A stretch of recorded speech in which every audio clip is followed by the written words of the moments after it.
Hello and welcome back to online English class. Today I'm going to teach you 3 words that are really necessary to know the correct preposition of them.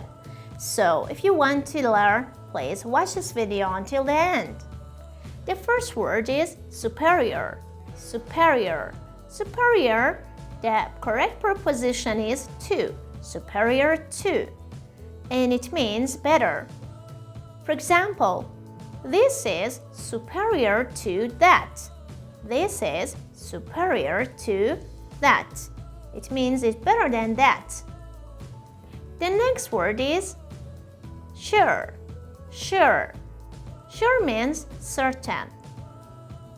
And the correct preposition for this word is sure of. Say of is the correct preposition.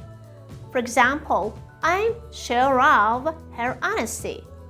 I'm sure of her honesty. The next word, surprised. Surprised, and the correct prepositions are by and at. Surprised at, surprised by. Both of them correct. For example, John was surprised by that loud bang. Or John was surprised at a loud bang.